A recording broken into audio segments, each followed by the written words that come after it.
to navigate and use the code boxes in the textbook Math for the People, Chapter 8, on racism and policing. So I just did a search on Google for Math for the People. If you have a link that you've been given in class, you can use that, or if your link isn't working, you can always go back out to Google and find the textbook.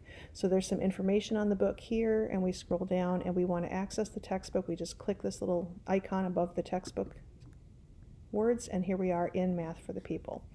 We are going to start in Chapter 8, so we're going to select that. And the first place we see data boxes or code boxes is in Understanding Data 8.5. So I'm going to go in there. And first what I'll do is just walk you through the entire section and what's already given to you in the code boxes, and then we'll talk about how to change some of those. So we've got some informational things here that you can read through about how things are working. And then what we want to notice here, actually I'm going to scroll up really quick and just show you a quick summary. These are some of the things we're going to be working with in the Understanding Data section here. So we have the ages of the people who were stopped by police in these cities. We have the races, we have the sexes. And then those are some of the data that we can manipulate with these code boxes here in this section. Okay. So what we're going to start out with as we hit the first code box here is this is assigning a data file to the label Hartford. Now which data file?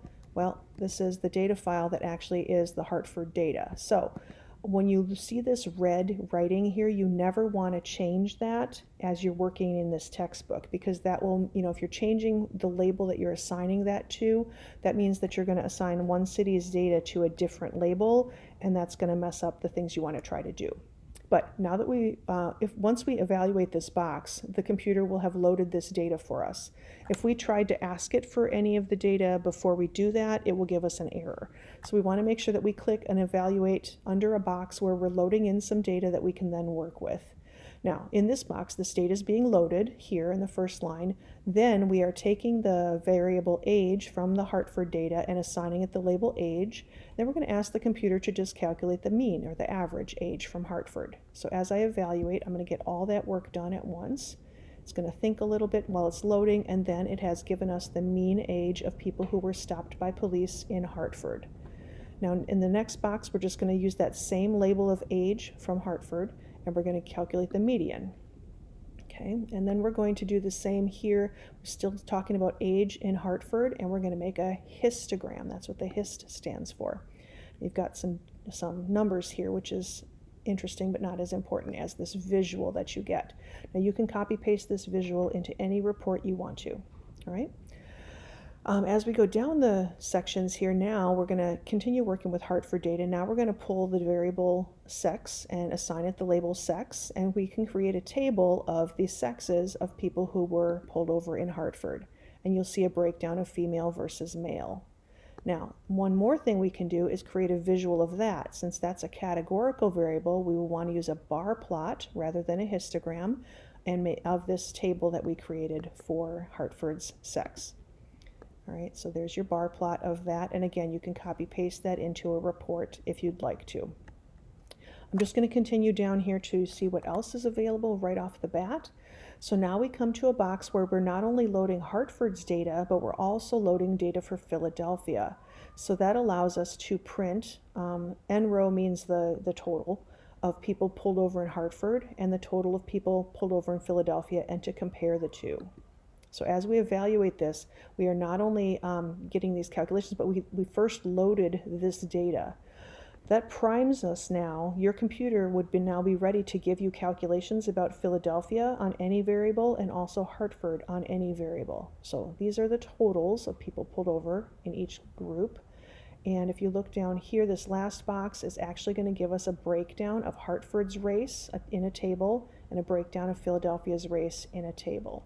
So if you click evaluate there, you will get the Hartford data. Now it's not labeled well, but this is Hartford on the top and this is Philadelphia on the bottom.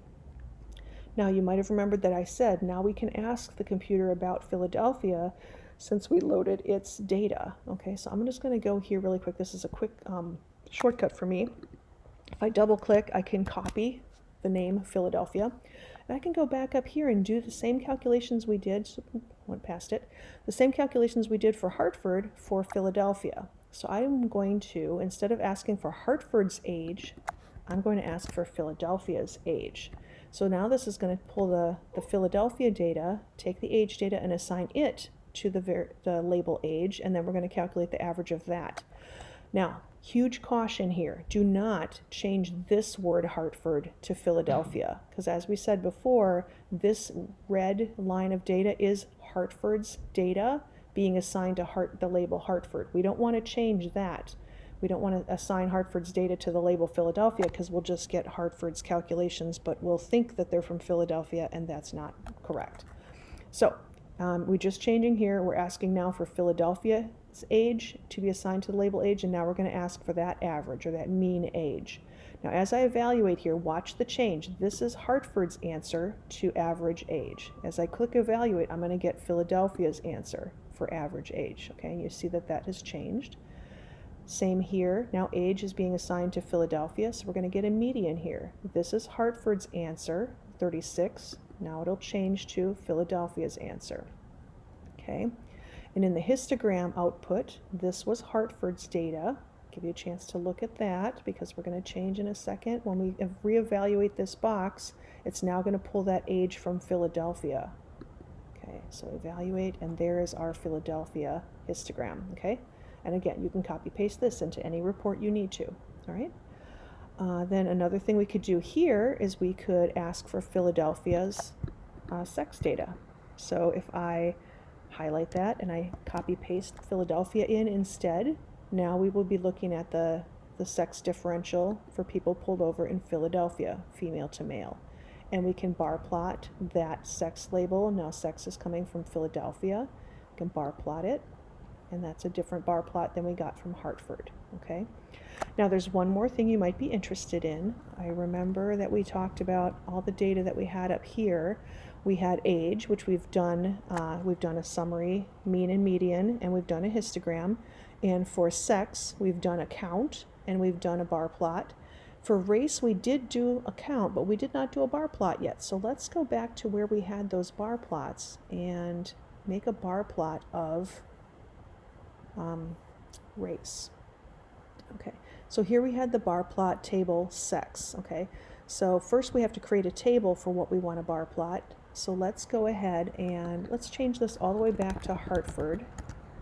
And instead of asking for sex, let's ask for race. And let's call it race. And then we'll change this to race. So now we're going to evaluate, and this is Hartford's race data in a table format.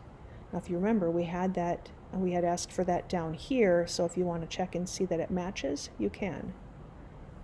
All right, so I'm going to go back up here where I've created that table of race, and now I'm going to ask for, right under here, a bar plot of the table that I just made for race. As I evaluate that, there's our breakdown of race in Hartford. Okay, and again, you can copy paste that chart just like you did with all the others into any report that you'd like. Now lastly, let's just finish this out by asking for Philadelphia race. We'll do the table, okay, and then we'll do the bar plot of that table that we just made. Okay, and you can see there's a difference here between Philadelphia and Hartford, and you can compare and contrast those. All right, hopefully this was helpful, helping you navigate section 8.5.